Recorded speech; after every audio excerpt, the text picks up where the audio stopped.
Okay, just settling into our spaces. Welcome to Light Some Smoke Medicine. I want to thank you for being patient with me today. I think it was my first sick day.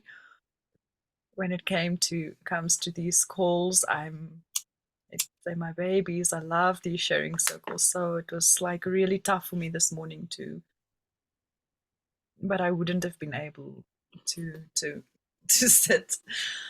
But I'm feeling much better now, so I want to thank each of you for having the patience with me to just rest and recover.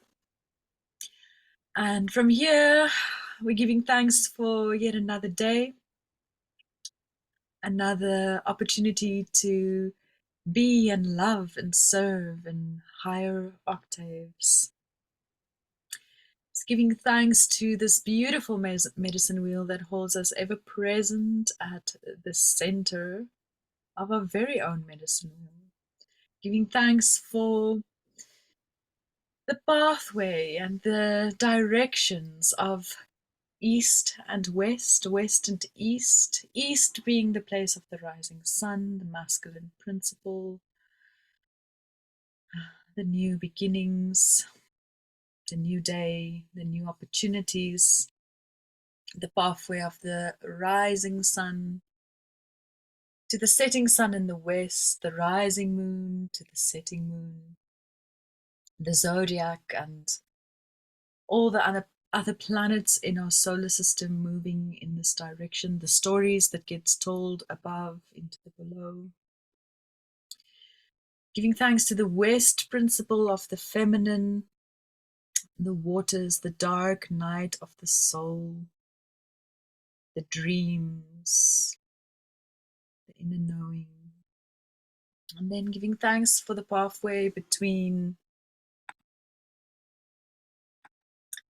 south and north, north and south. The place from which we come from, the south, all inherited stories, the place of the inner child. And moving forward into the north, the place of future calling, the place we have never been before, the place of the elder. And just giving thanks for this line of storytelling and being able to tune into our story at any given moment, at any given point. As Luke's Far Woman also shows us how to look forward into the future, as well as in behind us. Where do we come from? Giving thanks for the direction between above and below, below and above, the pathway of our human tree, the pathway of the rainbow bridge. Here we grow our roots deep into the earth, into our safe space. We give thanks for the blood and our bones and the earth and the dirt and the soil and our Mother Earth that is just so nurturing, so loving, so giving, full of lessons. And then reaching up high into the sky and just giving thanks to the shoots of our tree reaching up into original homes, star seeds. And through this tree that we are cycling the information and the wisdoms and the knowledge and the stories through the heart center. And here we meet all these pathways, all these directions come together here in the heart within. And just giving your heart a gentle rub, beautiful rub, and just acknowledging the process that you are going through in all its shades, in all that you are, all that you hold, all that you transmute, and giving thanks to this chrysalis, this butterfly, this moth, unfolding. Yeah, giving thanks for all that you are. From here, giving thanks to all our relations, giving thanks to the the four elements, the element of earth at the terrestrial womb where we grow our roots, rising with the element of fire, the masculine right hand path, and ascending deeper into the element of air at the celestial womb, and descending with the waters of the feminine left hand path back into earth, and keeping this cauldron astir, creation activation. And at the navel, we find the fifth element of ether, the portal of all life and all death, all joy and all sorrow, rainbow serpent. I always like to put my finger like in that belly. And then giving thanks to the stone people, the high mountains. Those ones when we stand on top of them where we can look far. And just giving thanks to this high mountain that is closest to the place where you are living. And just recalling the last time you were there, as well as other mountains that you around the world that you have visited before or that you feel a calling to go visit. And just giving thanks for the perspective that they bring, the records that they hold, the stories unfolding, and their solid presence. Giving thanks to the four-leggeds, those that walk with us a lifetime and those that weave in and out of our path, and just seeing if there is a four-legged in this moment coming up for you, and giving thanks. Giving thanks to the winged ones, those that write songs in the sky and teaches us how to fly and watch with a condor's eye. And just taking a moment to see if there is a winged one coming up for you, and giving thanks. Giving thanks to the creepy crawlies, those that work inside of community and those that walk as solitary warriors, and just seeing if there is a creepy crawly coming up for you, and giving thanks. Giving thanks to the plant people that bring so much beauty and nourishment and medicine into our life, and seeing if there is a plant person coming up for you, and giving thanks. Giving thanks to the storytelling realms, the mythical realms, the fairy folk and tale, the breadcrumb trail to the Holy Grail. And seeing if there is a story that you are currently working with, a mythological story, your own personal myth, a fairy tale, something that you might have watched that you relate with. And just seeing how that lands for you, the lessons inside, and giving thanks. Giving thanks to the standing tall people, to tree people, and the way that they show us the rootedness and the shootedness and these two worlds above and below coming here together at the heart. And just seeing if there is a tree person coming up for you, one that might be growing in your garden or in your favorite forest, or your human tree, your journey tree, and just giving thanks. Giving thanks to the two-leggeds, our friends and our family and our colleagues and our lovers and our worthy opponents, those hands and eyes and hearts that we get to meet on a daily, weekly, monthly basis, and just seeing if there is a two-legged coming up for you, and giving thanks. Giving thanks to the sister circle, for us being able to come together with the stories of the 13 original clan mothers, for our sharing, our connection, for our weaving, for our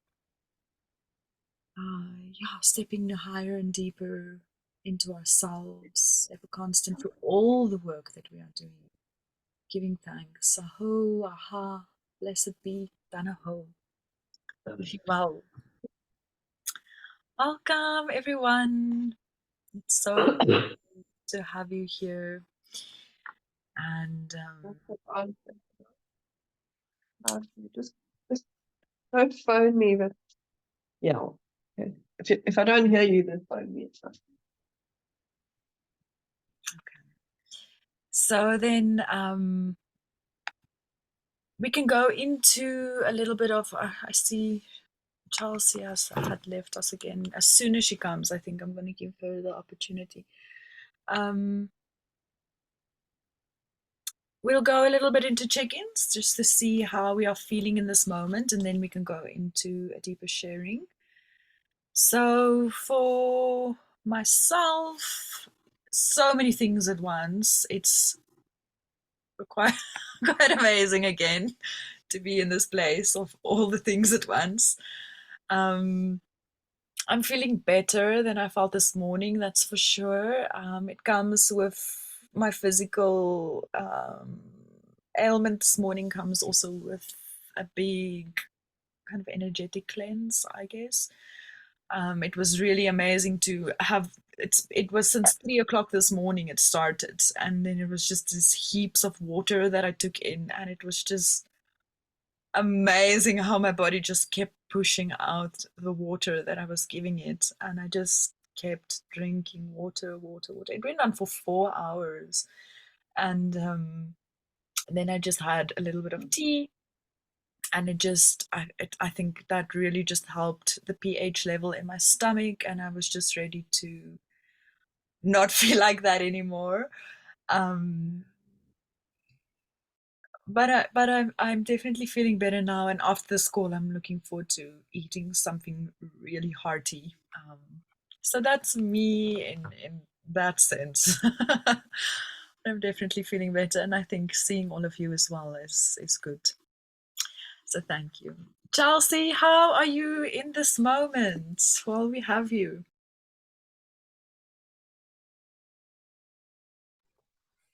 Hello, yes. I intend for you to have me and keep me, hopefully, yeah. Can you hear me okay? Perfect. Great. Yay. I think in this moment I am enjoying the rain, the mist outside. I'm enjoying this four-legged next to me. Buddy. He's having a nice sleep over there. Yeah, and I'm just hoping that the Wi-Fi is stable enough for me to stay present and not have to worry about technology. Yeah, and then I think there always tends to be, not always, it's a bit of a generalization, but there tends to be niggles in the background of life, sometimes more often than not, especially around full moon, almost like just a feeling of like little things that my new little kitten is meowing for me. Sorry. Come meowing. Yeah, so just aware of little niggles and wondering what to do with them, if anything, just leave them. That's me in a nutshell right now. Welcome, Chelsea. I It's just good want to to show have you you. guys my new four-leggeds. Thank you. Here's one little booby. This is Zeus. Oh, cute. Wait, show again, because your screen paused. Come here. Oh, sorry. It's okay. We did He was see a a bit little bit. uncomfortable, so he jumped out my arms. He's white with big ears. Cool. Okay, very welcome, Chelsea. It's good to have you here. You know, this morning I was thinking, why do I have to be such a deep feeling woman every time the moon comes around? Like, can I just get a break, please? But it's but it's fine. It's all I guess a part of it, right? Yeah, thank you for being here. Okay. Odette, are you present? How are you in this moment? Hi. I'm really sick, but I feel like I've come through the thickest part of my sickness. You can hear I don't sound good. and it's hard to talk because when I talk, I cough. Wow. So I'm gonna try not to talk too much, but that's me. Yeah, that's me right now. Perfect. Thank you for being here. I hope that you feel well soon. It's not nice to have a cough like that, and luckily you know how to take care of yourself. So in the sense of good medicine. I'm also going to switch my video off, okay? No problem. Thank you for being here, Odette. Okay, Meryl, oh, Ember, how are you in this moment? This morning it was, as soon as you tuned in, it was Mark's face. It was so cute. It's going to be Mark's face again just now when my Wi-Fi goes crazy because I don't have Wi-Fi. When the data starts warning me, I'm going to put Okay. my camera off because I'm using his computer. Yes. Yeah, I don't bring my computer with me to Seerbrock because it just the two do not go. So I'm feeling, well, ever since we arrived yesterday, just my vibration went a little like off the charts. So it's a bizarre feeling. It's a beautiful feeling, but it's an unexplainable feeling of just being like shimmery. And when I start seeing all the auras and everything starts talking to me and quite outworldly. So I was like last night, like felt like was one of those little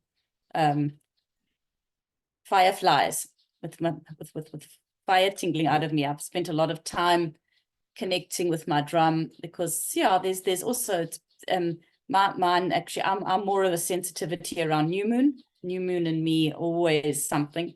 So I've been processing something very deep over the last couple of days. Also had that horrible cough thing, which was also linked to an energetic need to purge. Mine doesn't come in my tummy, mine comes in my chest, my throat, with coughing and all that. So yeah, so I'm in a deeper share, we'll go into that. But yeah, I'm also in a space of deep contemplation. But yeah, at the same time, I feel like it's like of a frequency that I'm not all that familiar with, but in a good way. So it's like that seesaw. Quite an interesting time. And yeah, this transition from looks far to listening is profound for me. So I started reading this morning and it was like my whole body knew that this is where we were heading. So yeah, very beautiful to see where it goes. Thank you for being here, Meryl. Do you have a home in Seerbrock? Is it some place that you visit often, right? Yeah, we have property here. It's a transition period of us from being in the city where our purpose really lies, not really being able to, or not really needing to, or wanting to full-time move out of the city. When I say purpose, because what my work is my purpose and I absolutely love it. And I have lots of clients there, as does Mark. And coming to Seerbrock is a completely different vibe. It's my reset, it's my digest. So we have a little piece of property here with a cottage on it, and then the main house is we rent out to another beautiful sister and her husband.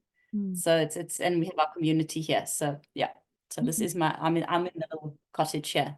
Beautiful. In Seerbrock, off grid, no electricity wires, water. We collect our own water to drink from the Trudeau Pass and all the good things in life. Yeah, that's lovely. It's nice to have that balance. I need it because yeah, we'll get into that a little later. Yes.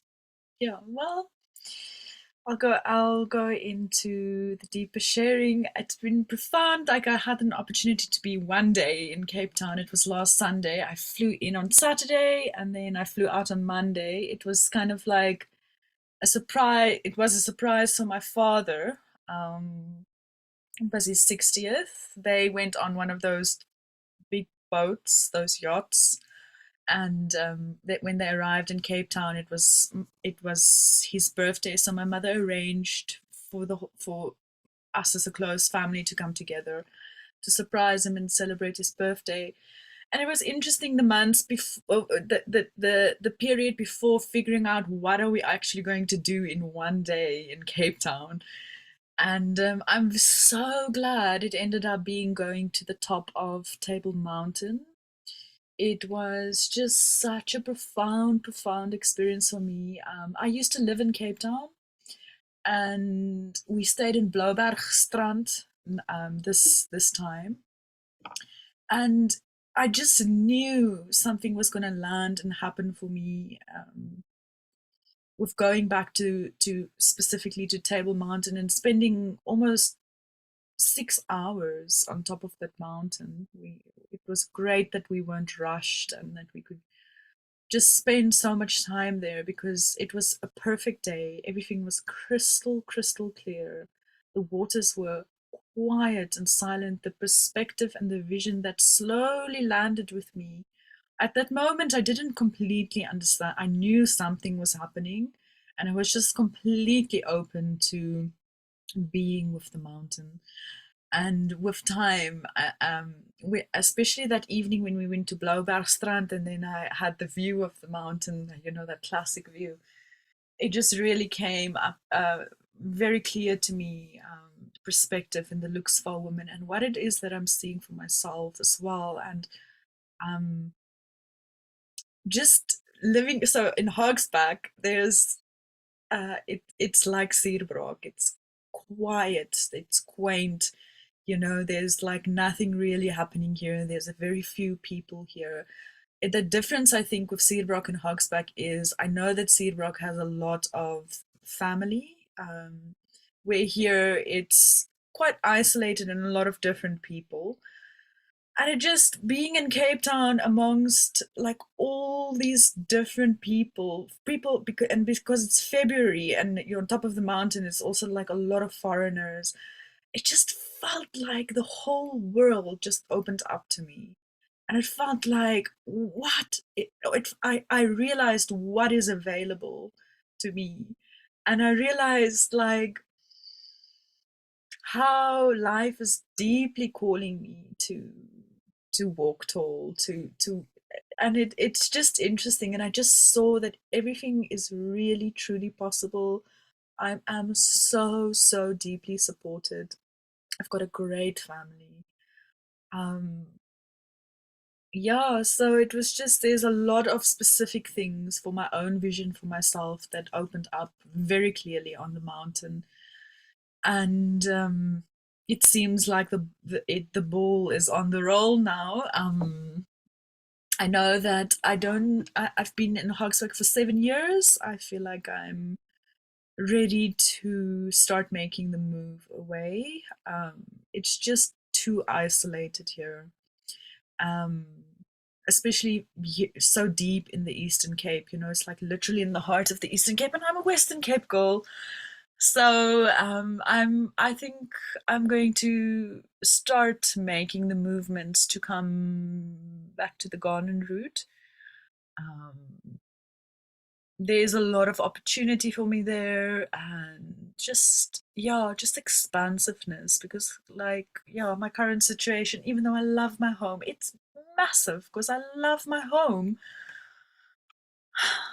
but there are shifts that I need to make. So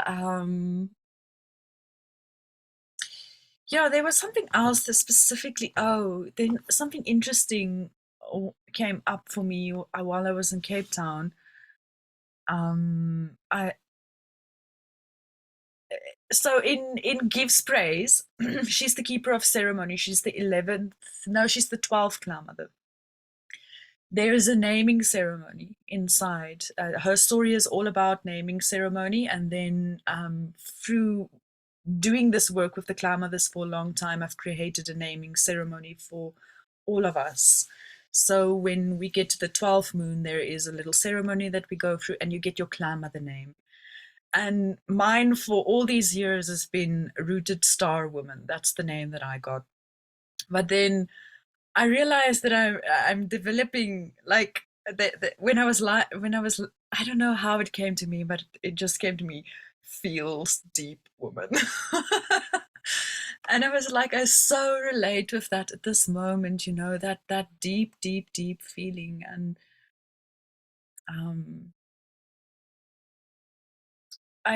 And like when these moon cycles come along, like the new moon and the full moon, they both affect me, and like all different things. feels deep woman. The my first name, I don't know if that's a name that will come. I never thought that another name would come for the Clan Mothers, but I guess there are these different perspectives inside of ourselves. My previous name was Rooted, or is Rooted Star Woman. That is the name that I got in the first ceremony. So there's nothing very deeply deep. Everything is quite crystal clear. Everything is like so clear to me. It's nothing like, nothing feels murky. Nothing feels unclear or unsure. There's no like, the sharing that I have doesn't have like profound little details. It's just, all I feel is this being on top of the mountain and having this wide blueness open up around me, and this clear perspective into all directions. And I have to say, even though I've lived in Cape Town, I never saw Leeuwkop the way that I did when I was on top of the mountain like that. It's a Sphinx. It was like, and the Sphinx is like looking with you out, you know, into the ocean. She's also looking far out into the ocean. And then I think one of the most, everything comes down to that moment on the mountain and finding and finding the blue Disa. It was just so beautiful to find. I mean, there wasn't any flowers really around on top of the mountain, and then there was this blue, and I just really love, I've always loved Disa, of course, and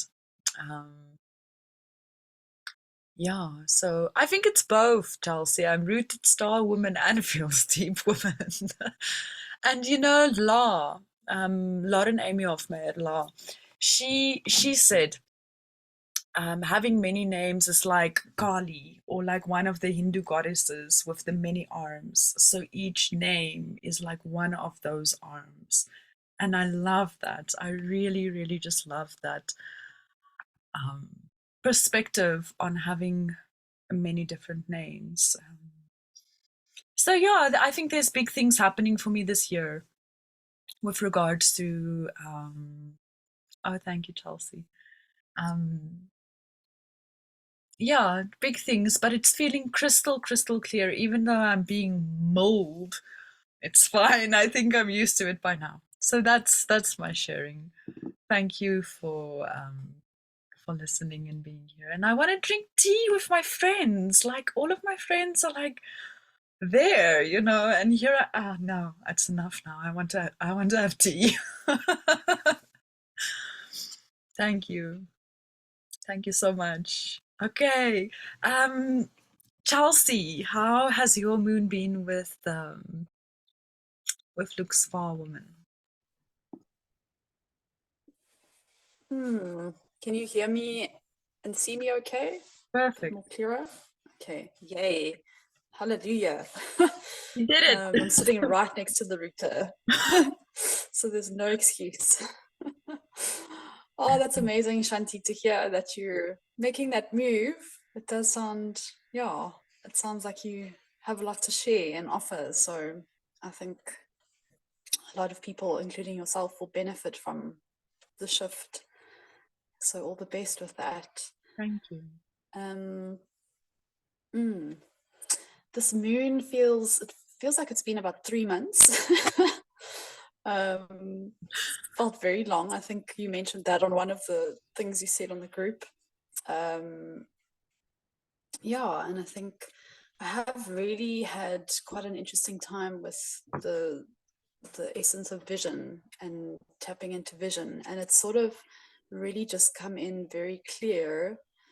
I feel like it started coming in on my last birthday in November, just sort of seeing where I want to go with my work. I found a lot of purpose in the work that I do, the tarot, the body work, the teaching yoga, the teaching dance, creation of yoni pearls, all of it. But sorry, one of my kittens is here. Can I just show you her? Her name is Iris, goddess of the rainbows. Say hello. Cute. Hello, Poppy.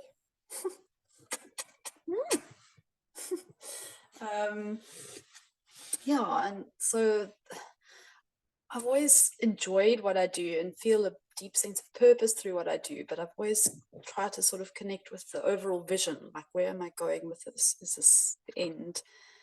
You know, it always felt like there's something else, and I'm like, oh no, not another modality, because it feels like I've got enough modalities. Like, how do I sort of round it or just make it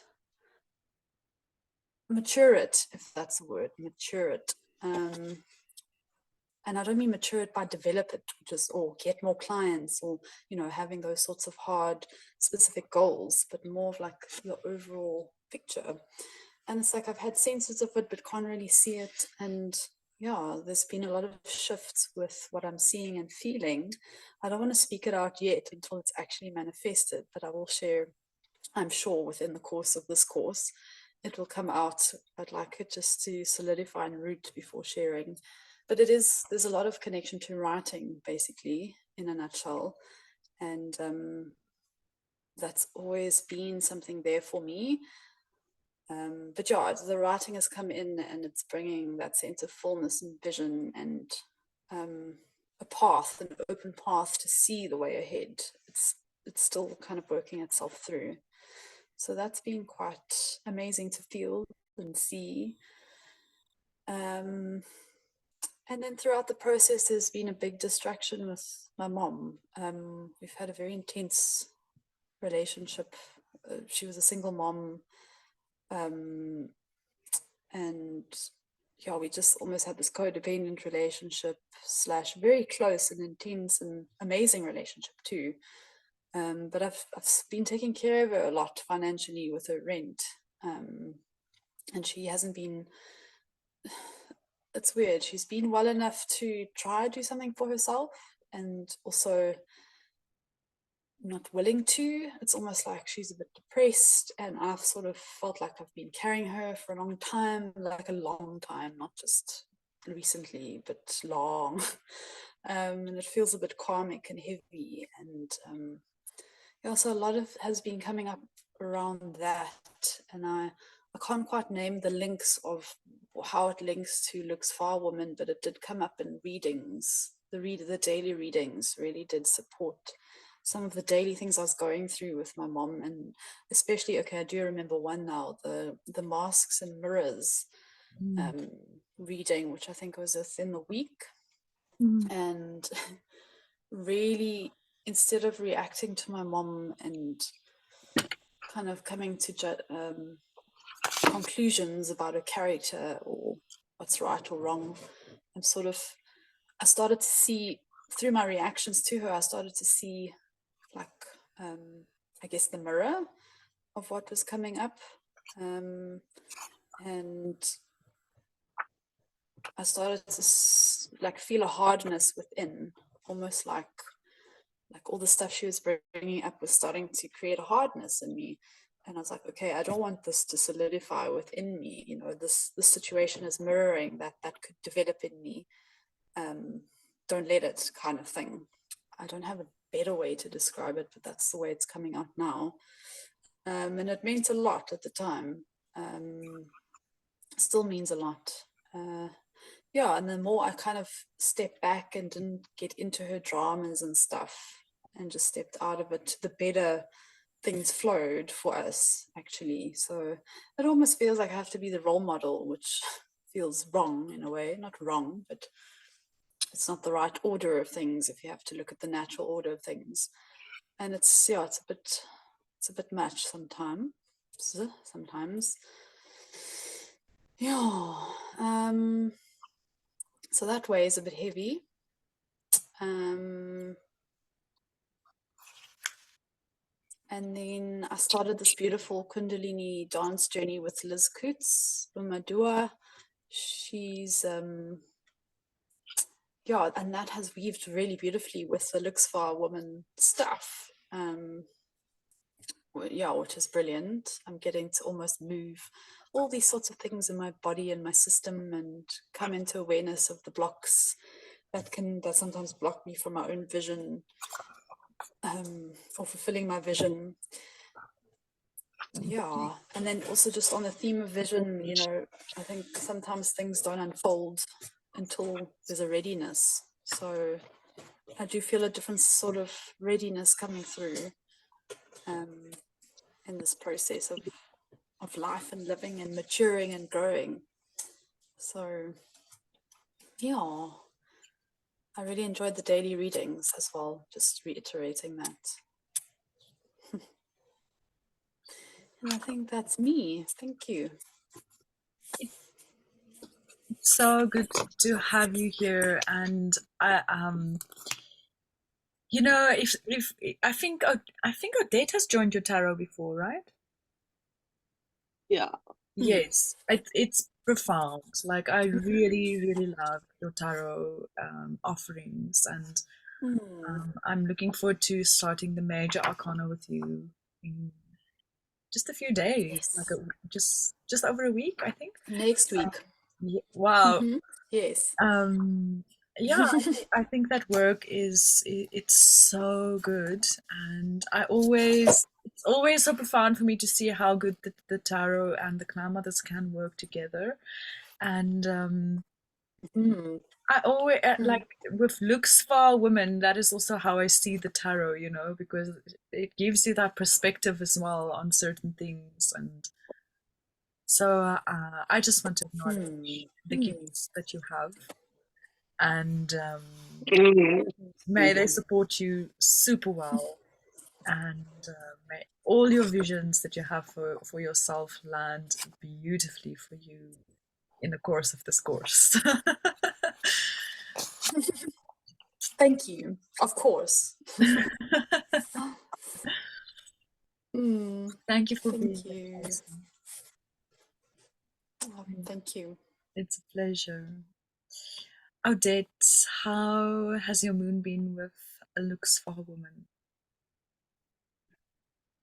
Thank you for being here. Okay. Yeah, it also felt quite a long moon for me.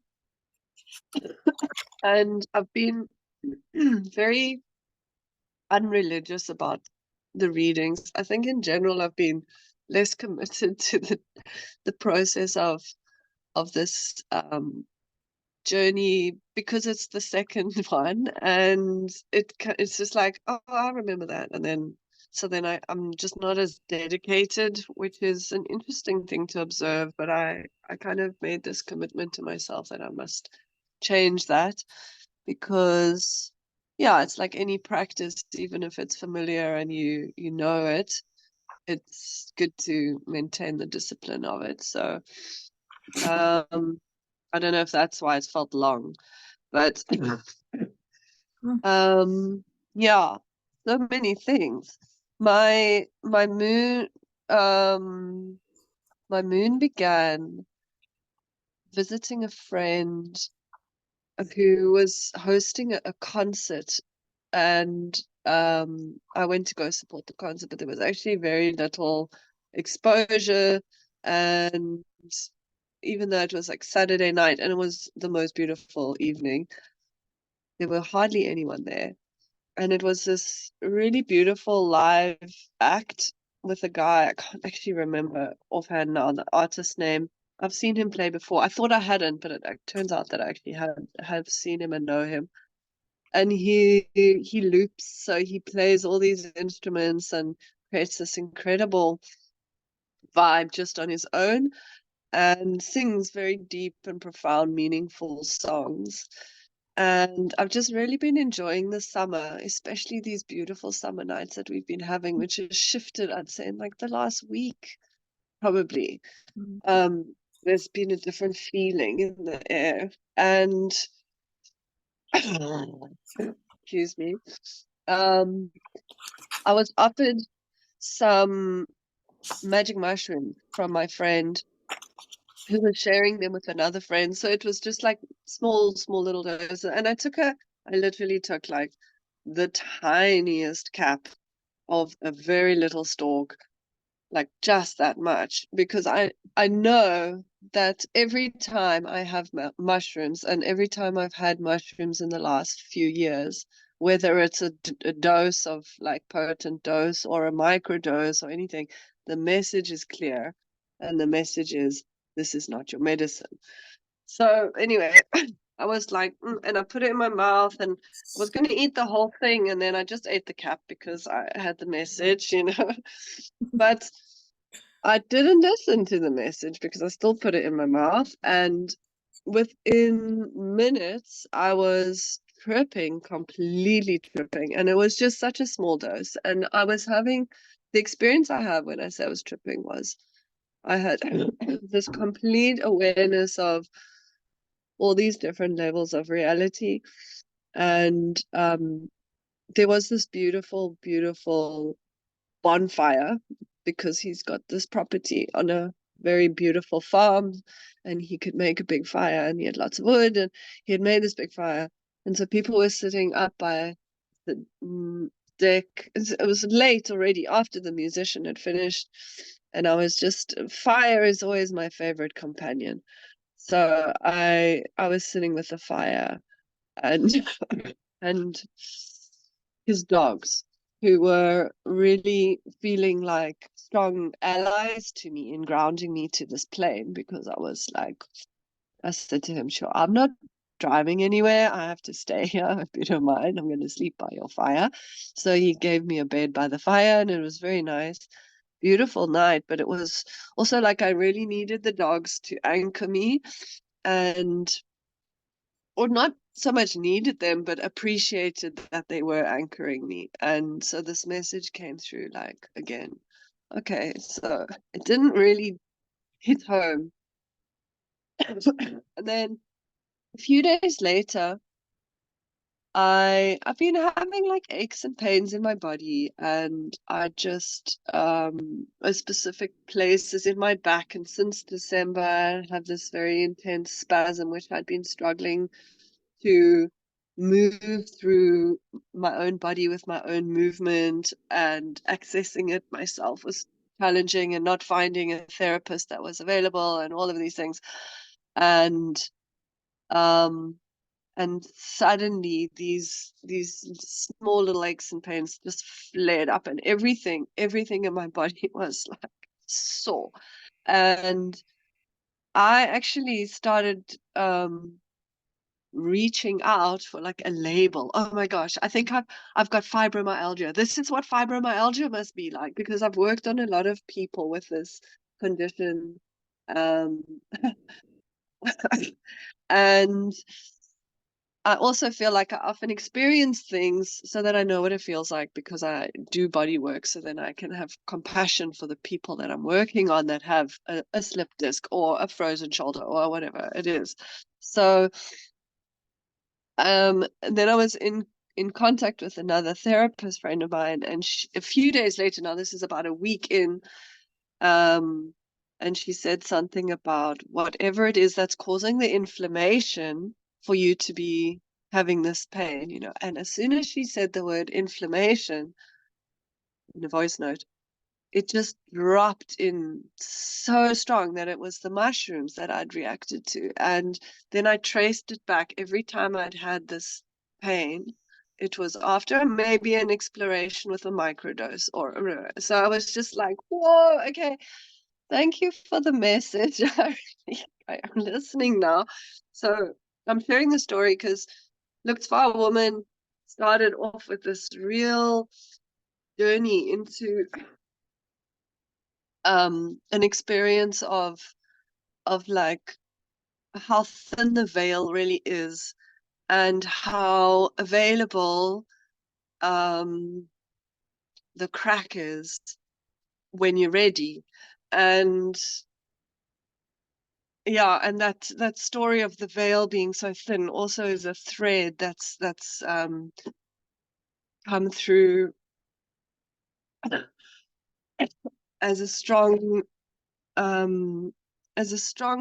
last kind of conversation. One of the last conversations David and Wendy had was him talking about how thin the veil is, and can you see it? And so in this process of grief, which is still very very relevant and richly felt for me. I'm aware of this thin, like, veil that exists. It's just it's like they call it Maya, right? In India, and it's it's basically this illusion of separation, and so she really walked me into that journey quite strong. And then, interestingly, the end of this journey is now this illness, which has been a very different kind of expression of feeling that veil so thin, because for me the main part of being sick, I'm so much better. I'm like up and I'm talking, but I've had really strong fevers and debilitating fevers, which take you into, the other worlds and things. And I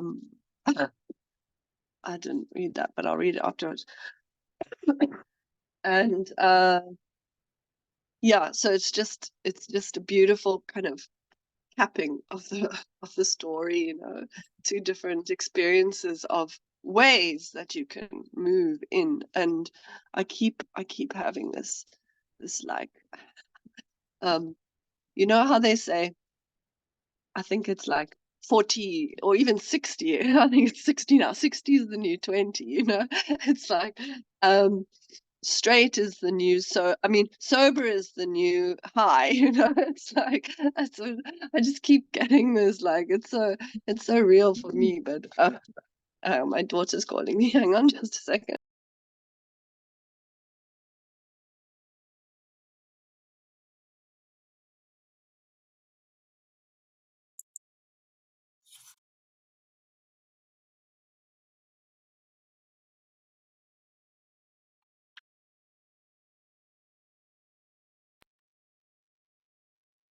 Sorry, I've lost it. You back? Yeah, I'm back, sorry. Okay. And then yeah, what else came up for me that was oh yes, that there is this overlay of every clan mother, like in everything. There's no one element. You don't just have fire, you always have all the other elements. And almost since the beginning of Look for a Woman, I'm hearing Listening Woman, and same from the ones before. So also this theme of listening and listening. And I had these specific plans that I was going to engage with certain people over this weekend, and it was going to be really fun and beautiful, but obviously I couldn't go being sick. And it was just like, okay, I'm listening to that, and just to see how yeah, how that overlap is so enmeshed and so beautiful. So enjoying that.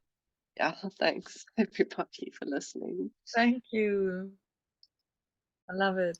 Yeah, that veil is so thin, and I love the perspective of the different ways to enter the veil. Thank you for sharing your wisdom. And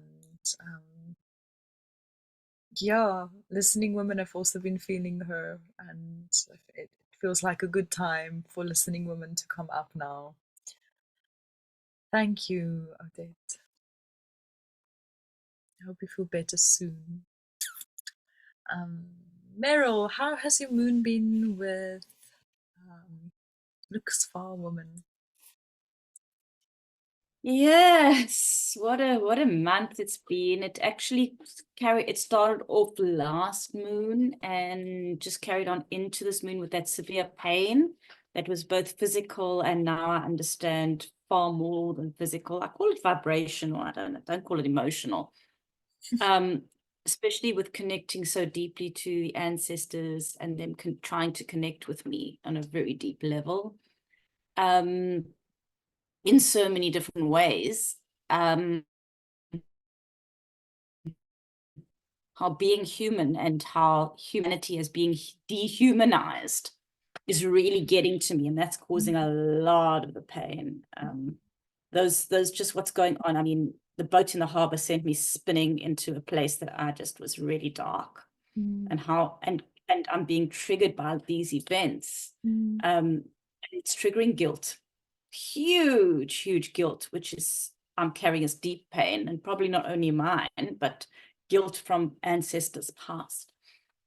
And they don't even know about it. I'm really struggling with what's going on in the Middle East, really struggling, and I'm seeing a lot of it, and a lot of sisters posting about the unhumanitarian,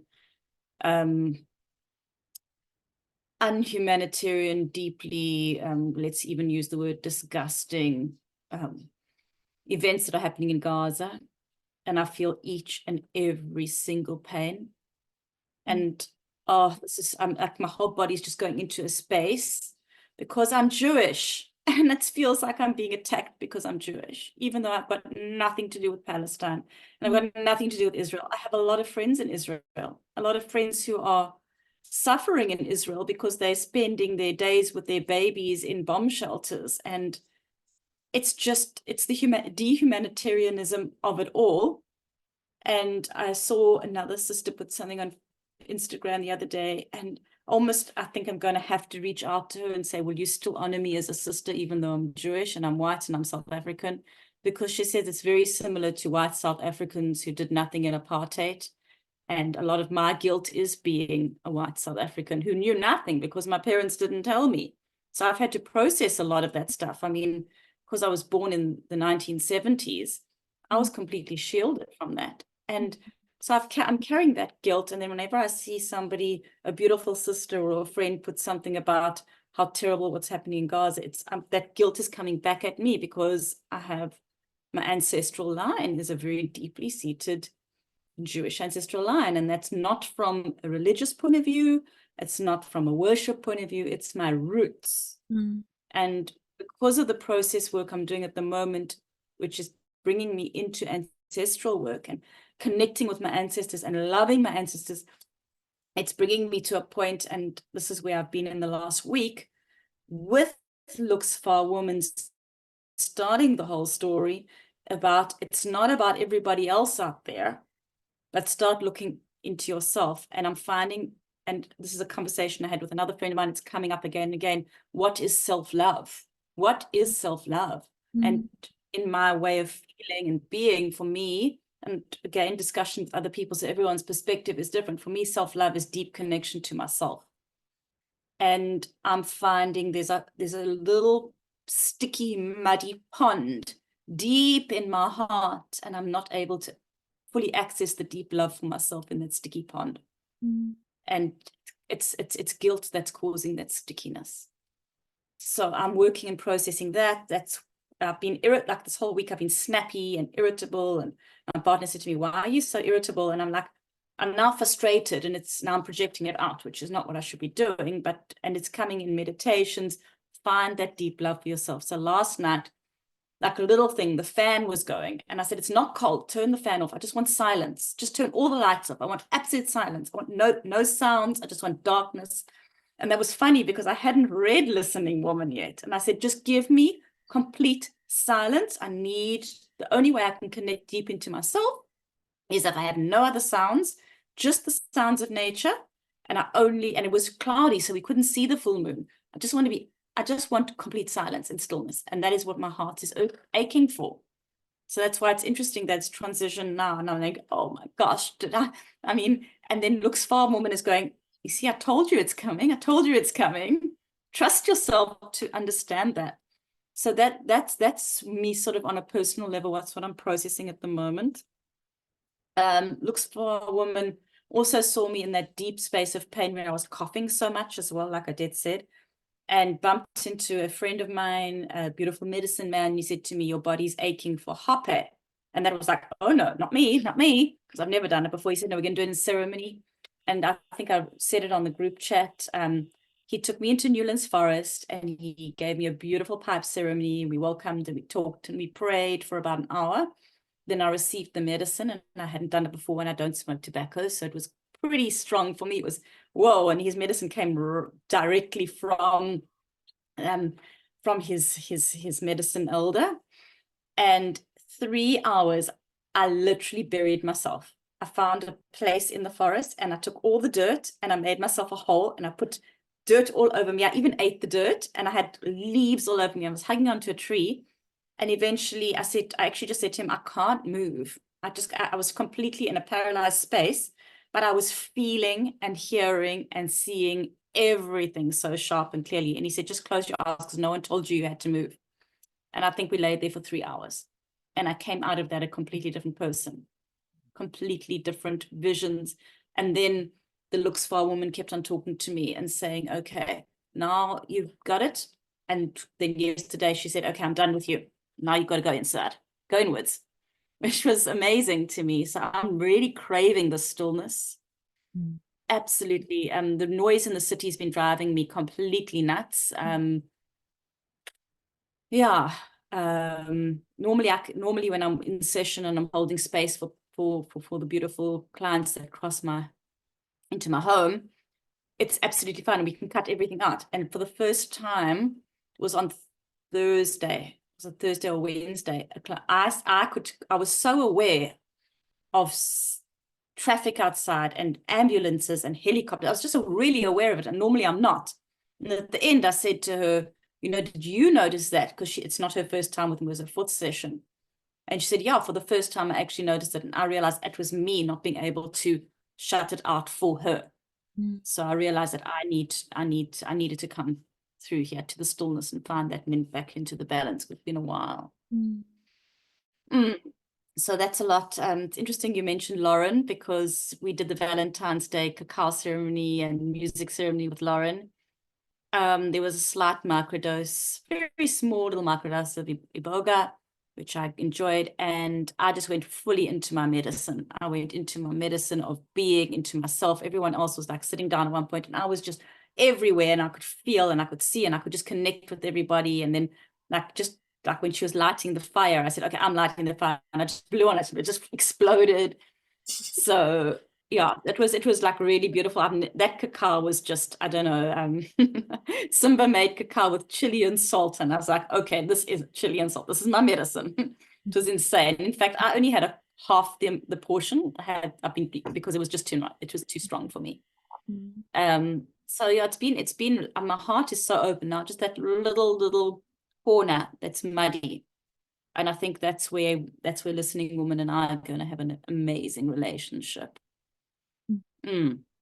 But Looks Far Woman has taught me that discretion thing was really big, discretion and by invitation, because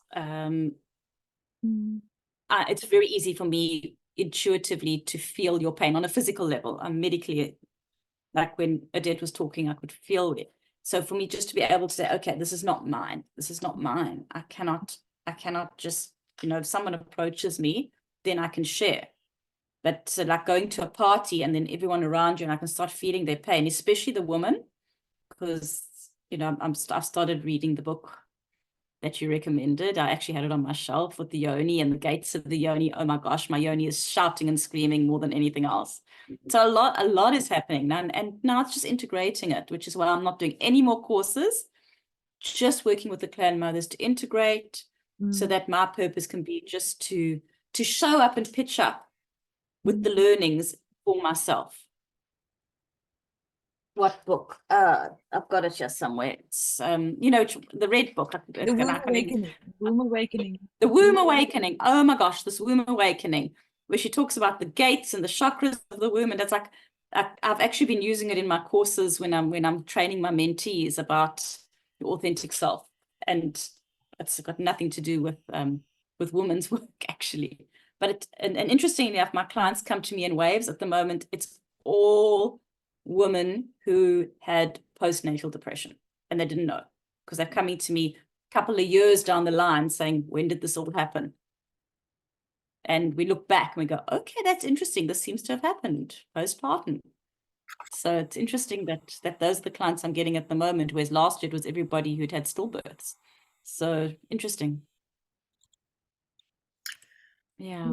I love your awareness of that little murky spot, and simply having the awareness is already such a major like thing, like it's a big step. Yeah, It's so obvious to me. I can see it. So it looks for a woman, looks for inside now. yeah. But I can see it and I can feel it and mad. Yeah, it's interesting. I think like the one time Looks for Women also was on this one of the things was the introspective journey and moth and like all of these things that came up with it with her. Thank you so much for sharing and for being and for living your life so fully and for feeling so deep. I heard about the ship in the harbor with the animals. I think it's terrible, all the way from Brazil to Iraq. I mean, I can't. It's crazy. Yeah, and I think that happened just as I left Cape Town, and it was interesting when I was in Cape Town and I was like seeing the deep beauty of the city. It's so evident as well. The parts that's like when I went swimming in Kleinbaai, the smell of the water is and something's not definitely not right. And yeah, Cape Town is such a beauty, and at the same time there is so much heartache there. There's so much like it's an interesting thing for me because as much as I'd like to live there, I don't think that I would be able to do that again. But I would like to visit, and I'm grateful that you have a place like Suurbroek to go to. When you shared, you reminded me why I don't do social media. Too sensitive, yeah. No, whoa. In a way, it's also even though it's intense, the social media is intense. It's also for me at the moment. It's good to know kind of what's happening with the humans. What are we fucking getting up to?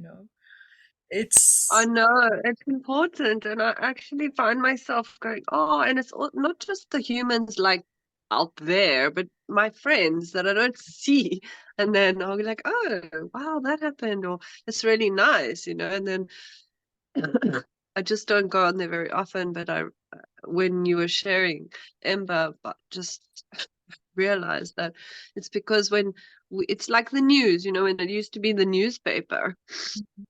If you read it all the time, then it filters into your reality. And there's only so much you can take in. So you take in these things, and then it becomes a lot. So, yeah. I love that, Odette. It's actually important to acknowledge that, like how much we are receiving from the outside, and how it, especially with somebody as sensitive as you, Ember, like you say, you feel these things. It's interesting. Something that I wanted to share about you and the ancestral thing. There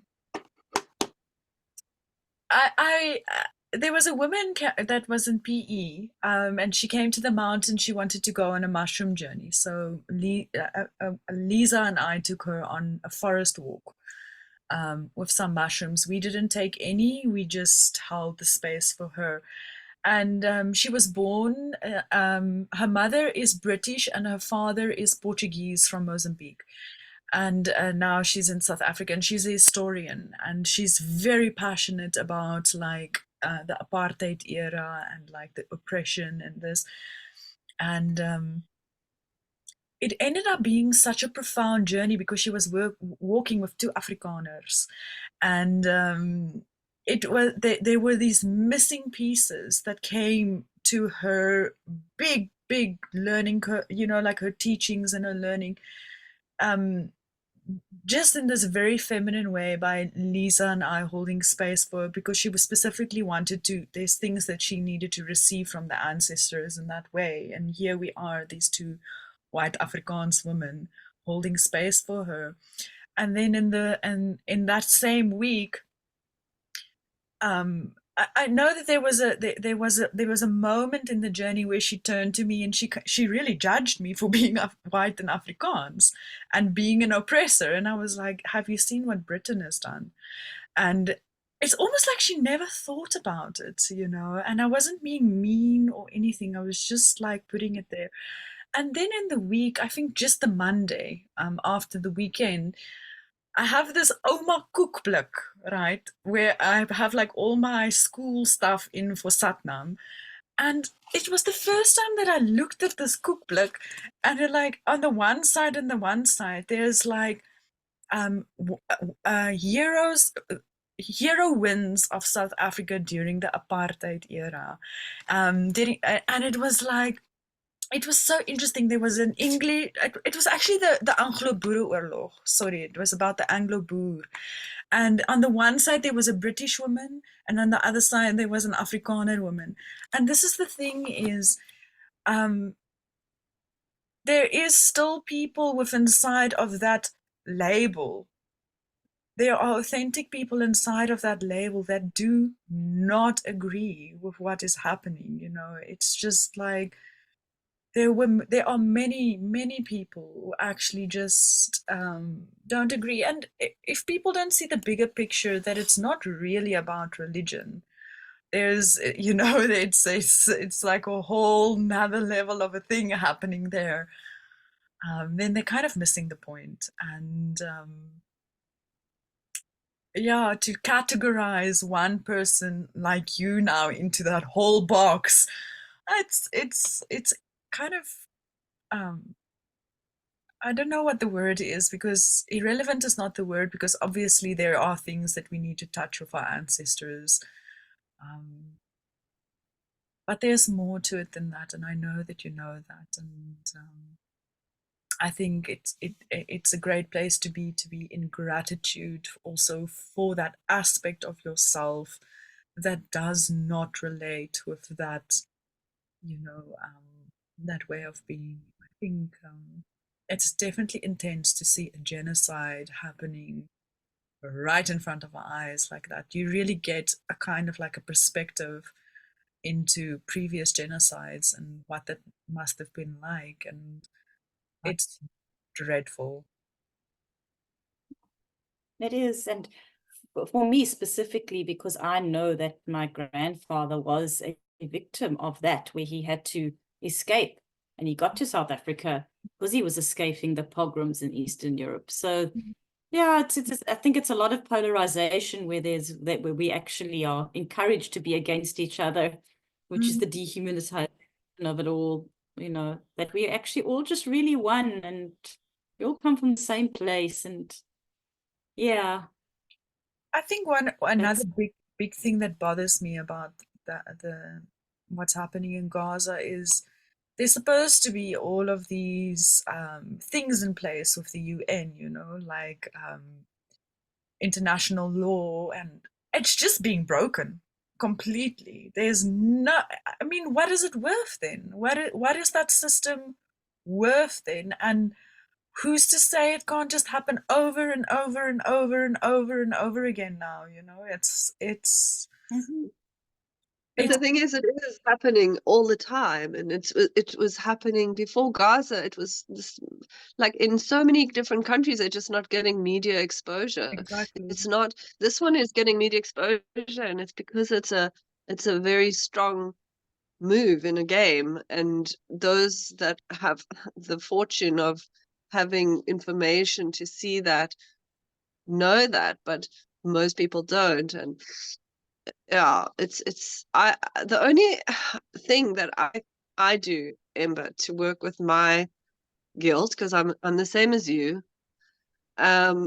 is just full on deep gratitude for being blessed to live in flipping paradise, to have the freedom that I have, to have the gift of abundance that I can give my children, and live like this life that, and you know, it can change. I mean, maybe it will change in my life, maybe it won't, but there's nothing else that I can do than actually really be grateful for that, because you know, otherwise the guilt will eat me away. And it's that thing of then they've won, whoever they are, then they've won, you know. It's the controlling mechanisms that feed off our fear and our pain that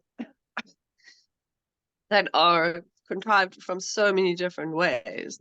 Mm. So yeah, Yeah. it's Oh, just so beautiful.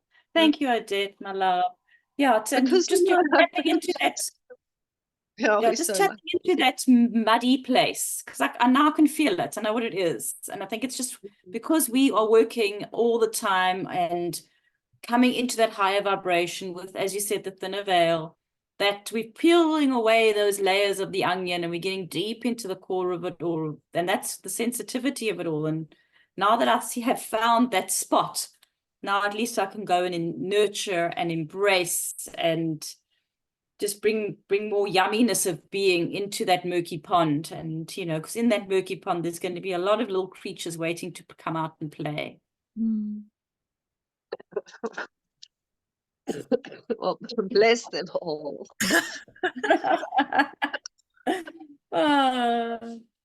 Thank you so much for being here, for coming at a different time than what we're supposed to. I really, really appreciate it. I'm already feeling better, a lot better.